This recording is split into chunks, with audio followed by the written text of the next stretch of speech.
Hello student, मैं शिवम राजावत आप सबका स्वागत करता हूं। उम्मीद करता हूं आप सब बेहतर होंगे। जो एक सीरीज हम लोगों ने स्टार्ट की थी रेशियो की, आज उसका अप्रॉक्स लास्ट क्लास है और इसके बाद एक पीवाईक्यू की और एक क्लास और रखेंगे जिसमें पीवाईक्यू प्रीवियस ईयर के एसएससी सीजीएल वगैरह के प्री के सीएचएसएल के एसएससी जीडी के इनके सबके आए हुए जो क्वेश्चन होंगे रेशियो के उनको मैं कंप्लीट कराऊंगा। तो उम्मीद करते हैं कि आप बढ़िया से इसको पूरा का पूरा पढ़ रहे होंगे, बढ़िया नोट्स बना रहे होंगे, मजा भी आ रहा होगा। उसी क्रम पे चलिए आज हम लोग आगे बढ़ते हैं, अपने कुछ क्वेश्चन करते हैं जो भी हैं। ठीक है, चलिए। एक बढ़िया कॉन्सेप्ट है, आज उसको भी कंप्लीट कराना है। लिखा है एक थैले में 1 रुपए 50 पैसे और 25 पैसे के सिक्के हैं। तो यहाँ बच्चा सबसे पहले आप एक बात समझो, जैसे थैले वाली बात आ रही है तो यहाँ एक बात समझो। वो बात क्या समझनी है वो मैं आपको बताता हूँ कि एक होता है मूल वर्ग और मूल वर्ग का मल्टीप्लाई अगर हम संख्या में करते हैं तो हमेशा और हमेशा मूल्य प्राप्त हो। ने क्या कॉन्सेप्ट बताया, मूल वर्ग का मल्टीप्लाई अगर हम संख्या में करते हैं तो हमेशा और हमेशा हमारा मूल्य प्राप्त होता है। अब बोले मूल वर्ग क्या होता है, कोई सिक्का कितने रुपए का है ये उसका मूल वर्ग है। जैसे मैंने एक नोट दिया और आपने नोट को देख के पता चला कि ये 500 रुपए का नोट है, तो ये 500 जो है उसका मूल वर्ग है। और मान लो उसके तुम्हारे पास 3 नोट है, 500 रुपए के 3 नोट है, तो टोटल वैल्यू कितनी हो जाएगी, 1500 हो जाएगी। तो बस वो मूल लोगी। तो मूल वर्ग जैसे हमने कहा कि 500 रुपए का सिक्का एक नोट है और उसकी संख्या मान लिया हमने 4 है, तो आपके पास टोटल मूल टोटल वैल्यू जो है वो कितनी है, तो आप कहोगे 2000। कितनी है, 2000। बताइए, इस बात से सहमत हुए? तो मूल वर्ग और संख्या, मूल वर्ग और मूल दोनों में अंतर समझना। मूल्य को ही यहाँ कीमत भी इसे कहते हैं। क्या कहते हैं? कीमत कहते हैं, वैल्यू कहते हैं। ठीक है, और मूल वर्ग क्या होता है वो हमने बता दिया आपको। अब एक बात और ध्यान से समझना, वो क्या समझना कि अगर यहां से कभी संख्या निकालने की जरूरत पड़ जाए, आवश्यकता पड़ जाए कि हमें संख्या निकालनी, तो याद रखना कैसे निकालेंगे। तो मूल वर्ग में हम किससे डिवाइड कर देंगे, तो आप कहोगे मूल वर्ग में जो भी जितना मूल वर्ग होगा, संख्या है जैसे, तो मूल्य में डिवाइड कर देंगे। किससे? मूल्य में डिवाइड कर देंगे मूल वर्ग से। जितने का हमारा सिक्का है और जितना उसकी वैल्यू है उसमें हम डिवाइड कर देंगे। क्लियर हुई एक बात? अब देखो अगली बात है, और ध्यान से समझो। वो क्या बात समझने के लिए बहुत ध्यान से समझना, वो बात क्या है, वो ये है कि अगर कभी भी मान लो सिचुएशन ऐसी आती है कि हमने कहा 1 रुपए में तुमसे पूछा कि कितने पैसे होते हैं, तो आपको पता होना चाहिए 1 रुपए में 100 पैसे होते हैं। सॉरी। तो कभी भी अगर रुपए को पैसे में बदलना है तो 100 का गुणा करेंगे और पैसे को रुपए में बदलना है तो 100 का क्या करेंगे बाकी। अब देखते हैं अपना क्वेश्चन। क्वेश्चन में बोला एक थैले में 1 रुपए, एक थैले में रुपए, तो रुपए का मतलब होगा 1 रुपए। ठीक है, 50 पैसे तो हमने यहाँ 50 पैसे लिख लिए और 25 पैसे तो हमने ऐसे 25 पैसे लिख दिए। 25 पैसे के सिक्के 5:6:8 में, ये संख्या हमने लिख दी। संख्या का अनुपात दिया है 5:6 और अनुपात में कितना दिया, ये आपका क्या है, तो आप कहोगे मूल वर्ग है। ये क्या है? मूल वर्ग। कितने का सिक्का है, ये मूल वर्ग है। और कितने सिक्के हैं, ये उनकी संख्या है। और हमें सबको पता है कि अगर इनका हम आपस में मल्टीप्लाई करेंगे तो मल्टीप्लाई करने से उनका मूल आएगा या कीमत आएगा। 1 रुपए का अगर हम 5 में गुणा करें तो हम लिख सकते हैं 5 रुपए, और या 1 रुपए में 100 पैसे होते हैं तो हम इसी को हम लिख सकते हैं 500 पैसे। बोले बिल्कुल लिख सकते हैं। 50 पैसे का अगर हम 6 में गुणा करें तो इसी को हम लिख सकते हैं 300 पैसे। कितने पैसे? 300 पैसे कह दो, या इसी को हम लिख सकते हैं 3 रुपए। और अगर सिमिलर हम 25 का 8 में गुणा करें तो 200 पैसे हो जाते हैं। कितने हो जाते हैं? 200 पैसे, या इसी को हम लिख सकते हैं 2 रुपए। क्लियर बात? ये आगे आपको बात समझ में? 500, 300 और 200, ये उनका क्या आ गया? मूल्य आ गया। और टोटल अगर हम यहां से मूल्य पूछे कि बताओ भैया हमें टोटल मूल्य बताओ कितना है, तो टोटल मूल्य अगर आप देखोगे 500, 300, 800, 800, 200 कितने हो गया? 1000 पैसे हो गया। 1000 पैसे हो गया। और क्वेश्चन में टोटल राशि, कुल राशि कितनी दी? 240 रुपए दी। इधर वैल्यू पैसे में लिखी और एक तरफ वैल्यू रुपए में लिखी। तो हमने तुम्हें क्या बताया, इनको लिखने के दो तरीके हैं, या तो रुपए को पैसे में बदल लो या तो पैसे को रुपए में बदल लो। 1000 पैसे का मतलब कितना रुपया होता है, तो आप कहोगे 10 रुपए होता है। इधर 10 रुपए और इधर कितने रुपए? 240 रुपए। रुपए से रुपए कैंसिल हो गया, जीरो से जीरो कैंसिल हो गया। एक की वैल्यू हमें पता चल गई 24। कितनी पता चल गई? 24। एक की वैल्यू 24 है, तो 25 पैसे के सिक्के, 25 पैसे के सिक्के कितने? 8 हैं। तो 8 की वैल्यू 24 में मल्टीप्लाई कर दो 8 से, कितना आएगा? 8 चौको 32 का 2 3, 8 दूनी 16 3 19, 192 हमारा आंसर आ जाएगा। कितना आ जाएगा? 192। समझ आया? आपको परेशान नहीं होना है, हो सकता है पहला कम समझ आए, दूसरा उससे ज्यादा आएगा, लेकिन तीसरा डेफिनेटली आएगा। इसलिए हर कॉन्सेप्ट का 2 से 3 क्वेश्चन लेके आते हैं, ताकि आपको पूरा कॉन्सेप्ट बढ़िया से समझ आए। ठीक है, अब बने रहिए बढ़िया से। अगला क्या है, एक थैले में 121 रुपए मूल्य के सिक्के हैं। रुपए टोटल वैल्यू दे रखी है। टोटल वैल्यू कितनी दे रखी, तो आप कहोगे 121। उसमें से किसके किसके हैं, 1 रुपए। तो भैया यहाँ मूल्य वर्ग हम लिख रहे हैं। मूल्य वर्ग अगर हम लिखने का प्रयास करें, देखें तो कितना कितना है, 1 रुपए। तो हमने 1 रुपए लिख दिया। 50 पैसे, तो हमने ऐसे 50 पैसे लिख दिया। और कितने, 25 पैसे, तो हमने 25 पैसे और लिख दिया। क्लियर हो गई बात।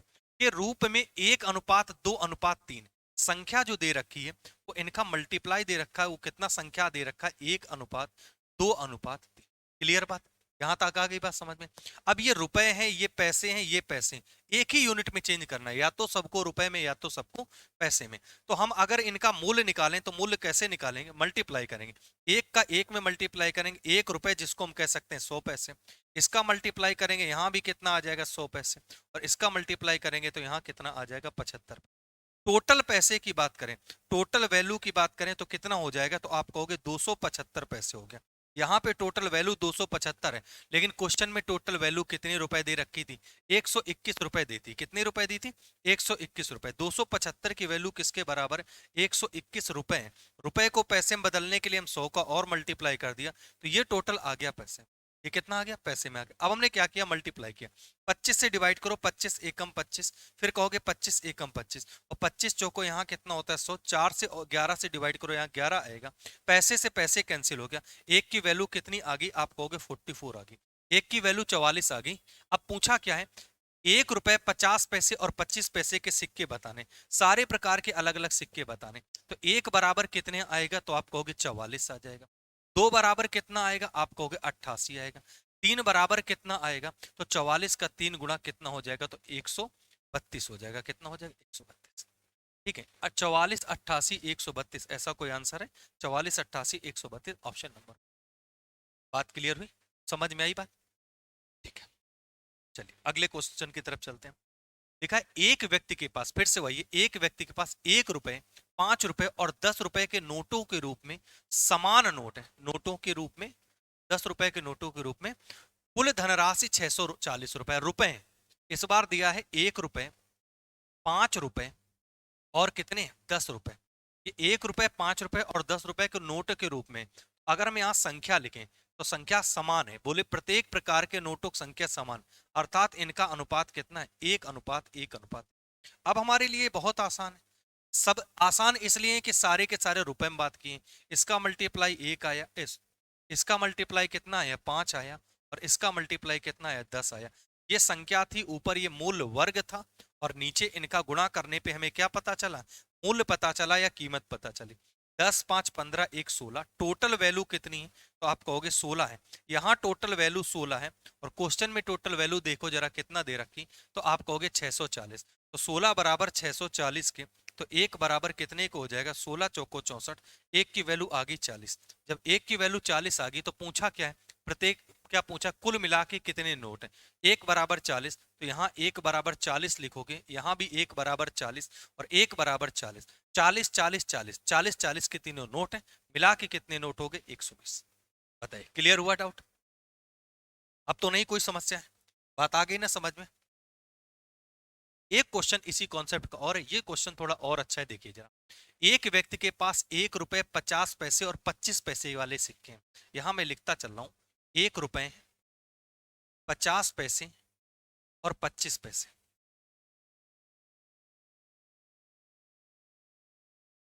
ये क्या है, तो आप कहोगे ये है मूल वर्ग। क्लियर बात। संख्या देखो, अब आगे हम बात करेंगे, यहां संख्या लिखेंगे, इनका मल्टीप्लाई करोगे, तो मल्टीप्लाई करने के बाद आएगा क्या, तो आप कहोगे आएगा मूल। क्या आएगा,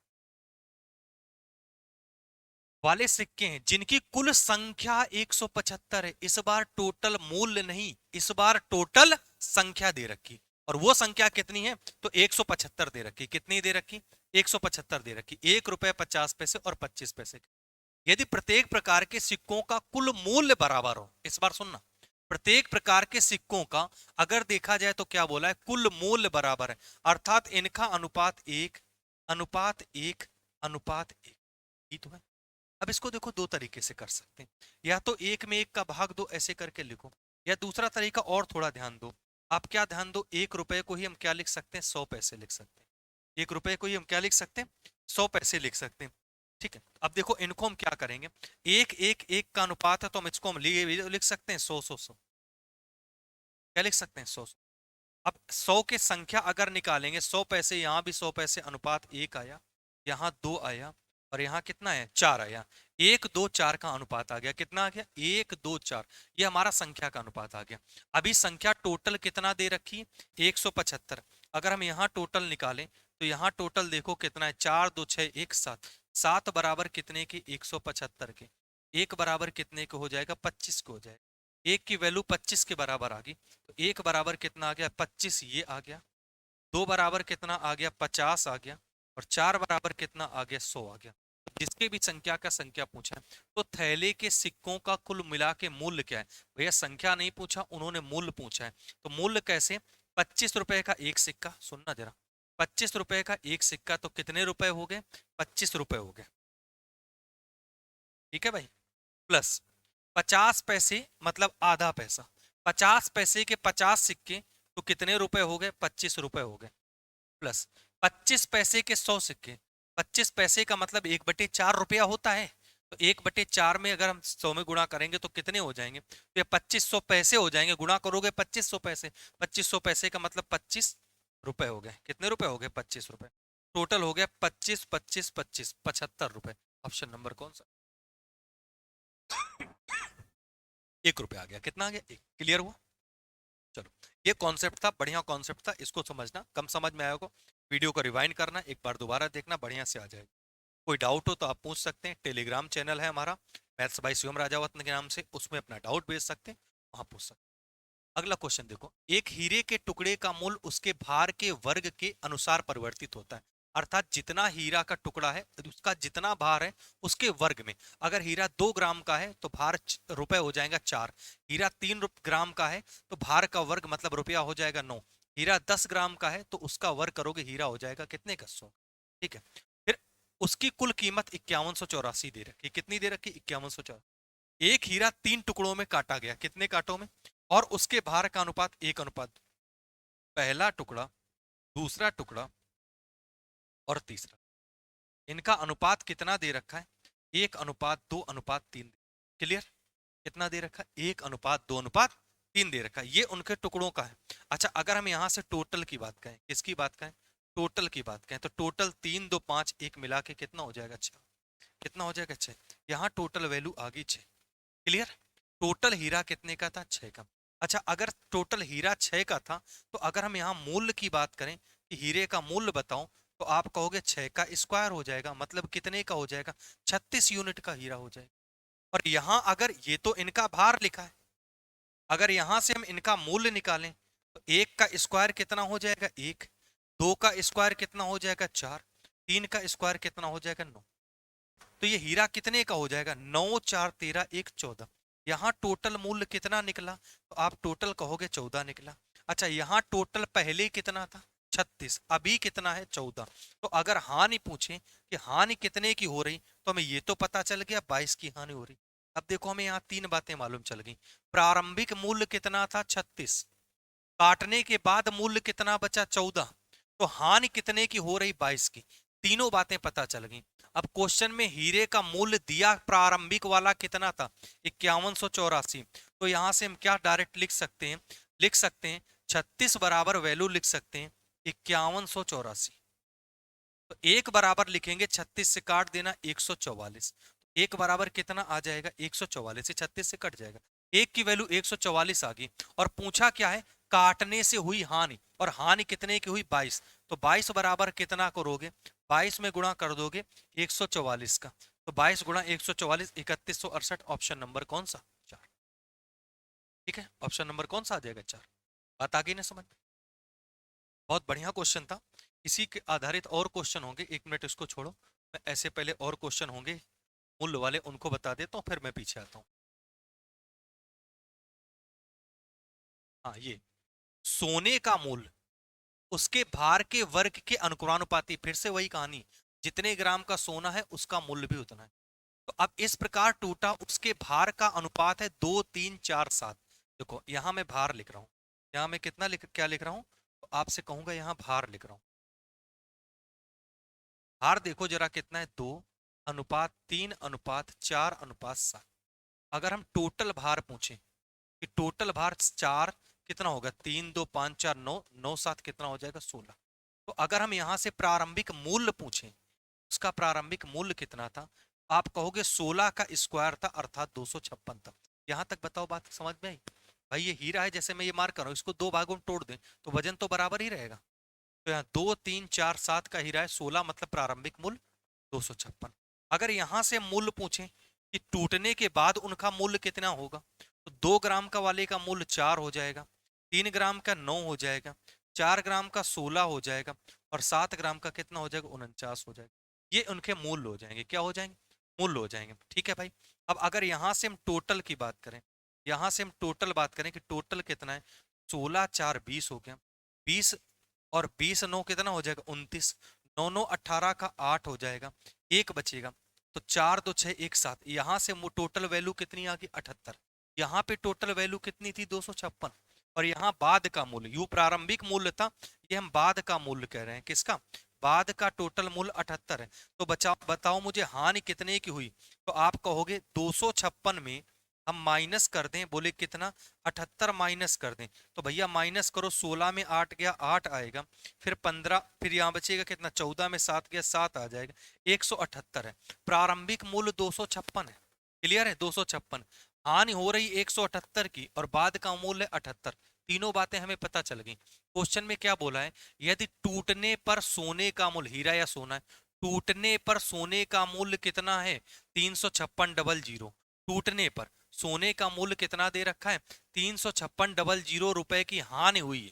क्या हुई है, हानि हुई है। यहाँ हानि 178 की हो रही, तो यहाँ से हम सीधे सीधे वैल्यू निकाल रहे हैं, 178 बराबर कितने के हो जाएगा, तो 356 के। तो एक बराबर 8 दूनी 16, 17 दूनी 34, 1 35। तो एक बराबर कितने के आया, 200 के।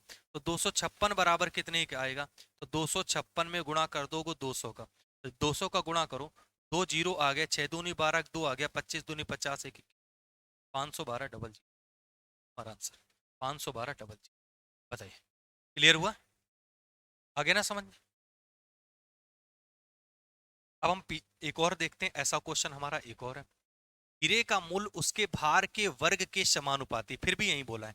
लेकिन एक हीरा तीन तीन प्रकार से इस प्रकार टूटा, कैसे टूटा, 3 भागों में, 3 प्रकार से नहीं, एक हीरा 3 भागों में, 3 भागों में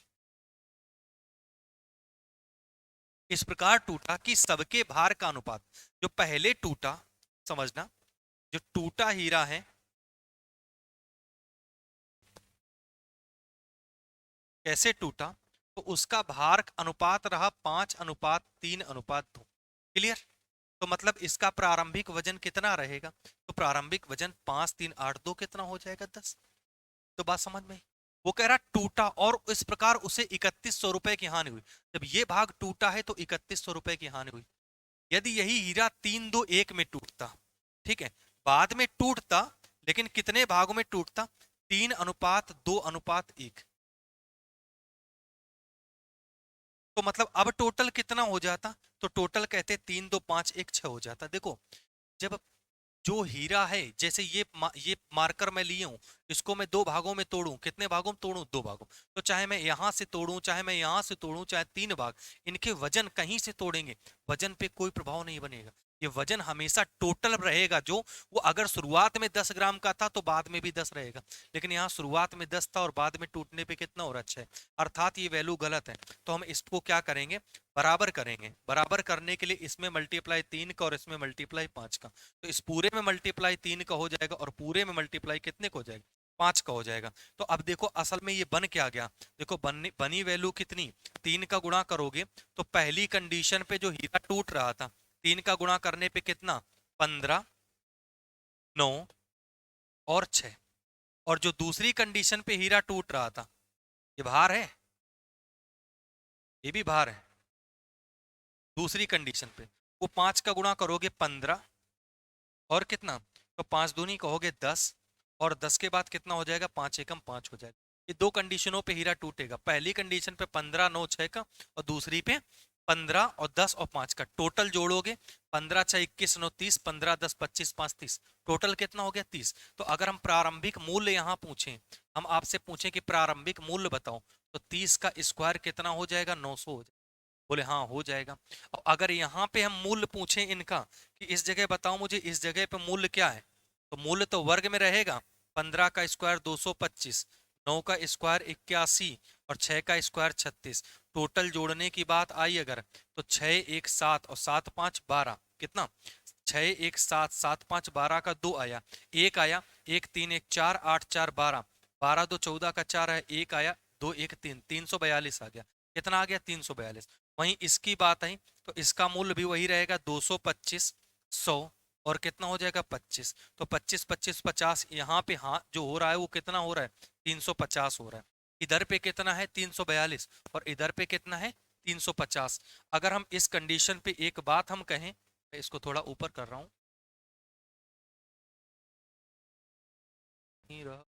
अगर यहीं से मैं कहूँ हानि बताओ, पहले 900 था अभी 342 है, तो मुझे बताओ हानि कितने की है। 900 में 342 घटाओ, तो 10 में से 2 गया 8 आया, और फिर 9 में से 4 गया 5 आया, 8 में से 3 गया 5 आया, 558 की। बाद में हानि हो रही है, 900 में 300 घटाओगे 600 बचेगा, 50 और घटा दोगे 550 की आ गई। ये हानि बाद में 550 की, और पहले कितनी थी 558 की। और कह रहा पहले हानि कितनी थी 3100 की। तो बाद में हानि पूछी है, तो कुछ नहीं करना है, 558 की वैल्यू 3100 के बराबर कर देना है। मैं इधर कहीं और थोड़ा सा लिख रहा हूं, ध्यान देना जरा। हम सीधे सीधे क्या लिख देते हैं, यहाँ पे टोटल वैल्यू अगर हानि पूछी तो ऐसे लिख दें 3100 और बटे में कितना कर देंगे ये 558, और गुणा में कितना कर देंगे 550। अब ये वैल्यू सॉल्व कर लेना, बस यही आंसर आ जाएगा। क्योंकि पहले हानि हो रही थी 558 की और क्वेश्चन में 31 को, 558 बराबर 3100, तो एक बराबर 3100 बटे 558, बाद की हानि पूछी 550 बराबर। ठीक है, थोड़ा सा कठिन क्वेश्चन है, कठिन कॉन्सेप्ट है, प्रयास करना समझने का। ठीक है चलो आगे चलें। अब हम पीछे अपने कॉन्सेप्ट पे चलते हैं, जो हमने लोगों ने पीछे क्वेश्चन छोड़े हैं। ये देखिए, पूरे विश्व में भूमि और जल का अनुपात 1:2 है। जो पूरा विश्व है, अगर हम विश्व की बात करें तो ऐसा देखो, हमारा ये एक पृथ्वी है, और पृथ्वी पे हमेशा ये याद रखना इक्वेटर होती है। इक्वेटर के बाद में ये ऊपर वाला नॉर्थ पोल होता है, और नीचे वाला क्या होता है साउथ पोल होता है। ठीक, तो अगर कभी भी तुमसे नॉर्थ पोल और साउथ पोल का अनुपात पूछा जाए तो 1:1 होता है। और अगर साथ में पृथ्वी कह दिया जाए कि पृथ्वी कितनी हो जाएगी, तो कह दोगे एक एक मिलके कितना हो जाएगा 2। पृथ्वी में से साउथ पोल को घटाओ नॉर्थ पोल आएगा, पृथ्वी में से नॉर्थ पोल को घटाओगे साउथ पोल आएगा। नॉर्थ पोल का दुगना पृथ्वी होता है, साउथ पोल का भी दुगना क्या होता है पृथ्वी। वो कह रहा है कि पूरी पृथ्वी में, पूरे विश्व में मतलब पृथ्वी में, तो पृथ्वी की बात कह रहा है। पृथ्वी की बात वो क्या कह रहा है, भूमि और जल, लैंड और वाटर का अनुपात कितना है 1:2 है। क्लियर। फिर आगे उसने बोला नॉर्थ पोल पे, जो नॉर्थ पोल है उत्तरी गोलार्ध में, अनुपात कितना दे रखा है 2:3। हमने क्या कहा, पृथ्वी हमेशा नॉर्थ पोल का दुगना होता है। तो देखो जरा, ये 2 1 मिला के कितना हो रहा है 3, लेकिन ये 3 2 मिला के कितना हो रहा है 5। क्या ये दुगना है, तो आप कहोगे नहीं है। नहीं है तो दुगना करो, तो हम कैसे करें, सबसे पहले इसमें हम मल्टीप्लाई कितने कर सकते हैं, दुगना कर रहे हैं, तो यहाँ हम अगर मल्टीप्लाई 5 का कर दें, यहाँ 3 का, तो 15 15 हो गया। अभी इसमें और दुगना करना है तो 2 का, ऊपर मल्टीप्लाई 10 का किया, 10 तय कितना हो गया 30 और 5 तय 15, पृथ्वी दुगनी होगी। 10 का मल्टीप्लाई करो, पृथ्वी पे जरा ध्यान दो, पृथ्वी पे लैंड और वाटर का रेशियो क्या आ जाएगा, लैंड और 10 का गुणा करोगे 10 एकम 10, 10 दूनी 20, 3 का गुणा करोगे तो 3 दूनी 6 और 3 त्रिका 9। अभी देखो 20 10 3 9 6 15, ये नॉर्थ पोल है और ये क्या है पृथ्वी। अगर घटा दोगे तो साउथ पोल आ जाएगा। 10 में से 6 गया 4 आया, 20 में से 9 गया 11 आया, 4:11, ऑप्शन नंबर बी। ठीक है, उम्मीद करते हैं आ गया होगा समझ में।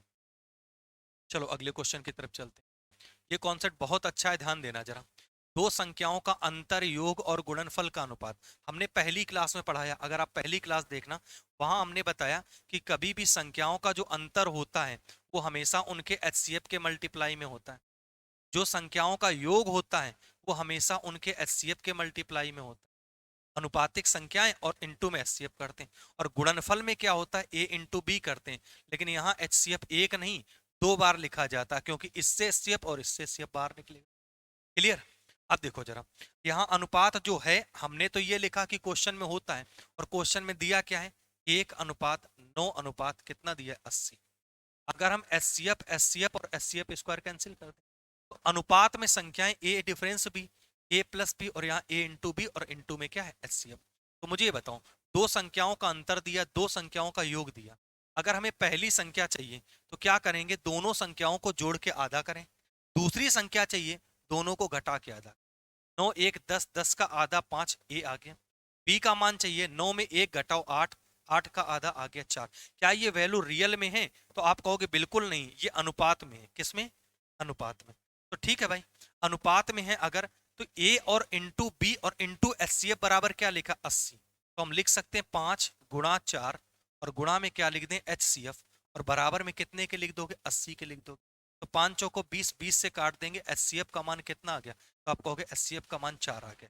तो अगर हमें वास्तविक संख्याएं निकालनी है तो 5 × 4, तो पहली संख्या 20 आ गई। दूसरी संख्या निकालनी है तो 4 × 4, तो ये कितना आ गई, 16। बताया था पहली ही क्लास में, अनुपात में अगर एचसीएफ का गुणा कर दोगे वास्तविक संख्याएं आ जाएंगी। तो ये कैसी नंबर है, ये वास्तविक संख्या है। कैसे संख्या है, वास्तविक संख्या। आपसे पूछा गया है इनके वर्गों का योगफल, तो 20 का स्क्वायर कितना, 400, प्लस 16 का स्क्वायर कितना, 256, आ जाएगा आंसर कितना, 656। वर्गों का योग पूछा है, संख्याएं पूछी, संख्याएं निकल गई, फिर तो कुछ भी निकल। अगला क्वेश्चन भी सेम डिट्टो उसी पैटर्न पे है। दो संख्याओं का अंतर, ए डिफरेंस बी, इंटू में एचसीएफ होगा। अनुपात ए प्लस बी, इंटू में एचसीएफ होगा। अनुपात ए इंटू बी, लेकिन एचसीएफ का यहाँ क्या हो जाएगा, स्क्वायर हो जाएगा। मल्टीपल में हमेशा स्क्वायर होता है, और एलसीएम में एक बार होता है। अनुपात कितना है, 1 11, और कितना है, 150। क्लियर। अगर हम एचसीएफ एचसीएफ एचसीएफ का स्क्वायर कैंसिल कर दें तो अब फिर से वही देखो, हमारी कंडीशन बन गई।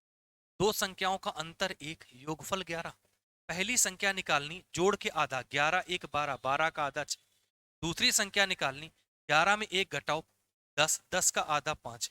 ये संख्याएं जो आई वो कैसी आई, अनुपात में आई। अगर हम इनमें बस एचसीएफ का गुणा कर दें तो हमें वास्तविक संख्या प्राप्त हो जाए। अब एचसीएफ का गुणा करो भाई, एचसीएफ तो निकालो, ए इंटू बी इंटू एचसीएफ। तो ए की जगह 6 है, बी की जगह 5, इंटू में एचसीएफ लिखा है, और बराबर में कितने के लिखा है, 150। 6 पंचे 30, 30 पंचे 150 होता है। एचसीएफ का मान यहाँ से पूछा जाए कितना आया, आप कहोगे 5 आया। जब एचसीएफ का मान 5 आया तो 6 का गुणा 5 में किया 30, और 5 का गुणा 5 में किया 25। तो ये नंबर कैसे आगे, ये रियल नंबर आ गए। कैसे आगे, रियल नंबर आगे, वास्तविक संख्या। पहली 30, दूसरा 25। क्या पूछा, उन संख्याओं के योगफल, उसके गुणनफल का कितना परसेंट। कोई बात नहीं, जो भी पूछा है योगफल गुणनफल वो तो यहीं से निकाल लेते। संख्याएं हमने निकाल ली, बाकी गुणनफल योगफल जो भी परसेंट में पूछा आप निकाल। दो संख्याओं के अंतर योगफल और एलसीएम का अनुपात दिया। इस बार ध्यान देना, अंतर क्या दिया है, अंतर अंतर ए डिफरेंस बी, इंटू में क्या लिखते हैं, एचसीएफ लिखते हैं। अनुपात योग क्या होता है, ए प्लस बी, इंटू में क्या होता है, एचसीएफ। और गुणनफल एलसीएम क्या होता है, तो ए इंटू बी, और इंटू में एचसीएफ को एक ही बार लिखते हैं। एलसीएम में जो होता है वो एचसीएफ को एक बार लिखते हैं, और मल्टीपल में स्क्वायर लिखते हैं। अनुपात कितना दिया, 1:11:30, 1:11:30। अब देखो जरा, एचसीएफ एचसीएफ एचसीएफ कैंसिल। दो संख्याओं का अंतर 1 है, योगफल 11 है। पहली संख्या निकालनी, 11 1 12 का आधा कितना, 6। दूसरी संख्या निकालनी तो आ जाएगा 5, 11 में से 1 घटाया 10, और 10 का आधा कितना, 5। ये संख्याएं आ गई। इन संख्याओं का गुणनफल कितना दे रखा है, 30 दे रखा है। देख लो यहाँ पे 6 × 5, ये मिला के दिया कितना है, आप कहोगे 30 ही दिया है। आपसे पूछा जाएगा उन संख्याओं का अनुपात, योग हम नहीं निकाल सकते, अनुपात बताओ। जो अनुपात कितना आ जाएगा, तो 6 अनुपात पूछा जाएगा। अनुपातिक संख्या है, क्योंकि एचसीएफ नहीं मालूम हमें। अगर एचसीएफ मालूम होता तो गुणा करके हम वास्तविक संख्याएं निकालते, फ्री हो। एचसीएफ मालूम नहीं तो अनुपात आ जाएगा 6 अनुपात। ठीक है, यही वही क्वेश्चन है। अंतर योग एलसीएम का अनुपात दिया है, अंतर ये क्या हो जाएगा, ए डिफरेंस बी, एचसीएफ, ए प्लस बी, HCF, और ये A इंटू बी, और साथ में क्या हो जाएगा HCF। सबके HCF कैंसिल हो जाएंगे। अंतर दिया, योग दिया। अरे ये गलत है, वैल्यू गलत है, इसको छोड़ दो भैया, वैल्यू कुछ गलत लिख। अगला क्वेश्चन जरा ध्यान से देखो, ये बहुत इंपॉर्टेंट। अंतर दिया तो अंतर लिखोगे A डिफरेंस B इंटू में HCF, योग A प्लस बी इंटू में HCF, और एलसीएम की बात करते हैं A इंटू बी इंटू में क्या करेंगे HCF। इनके मान दिए गए, कितने मान दिए गए, 1:5:10 के, यही तो मान दिया गया। तो बोले हाँ दिया गया, तो हमने कहा बस दिया गया तो बस क्वेश्चन खत्म हो गया। HCF HCF HCF cancel. अंतर 1 है, योगफल 5 है, पहली संख्या निकालनी, जोड़ के आधा करो, 5 1 6, 6 का आधा 3। दूसरी संख्या निकाली, 5 में 1 घटाओ 4, 4 का आधा कितना होता है 2। ए और बी दो संख्याओं का योग आए, दो संख्याएं आई, वो आई कितनी, 3 और 2।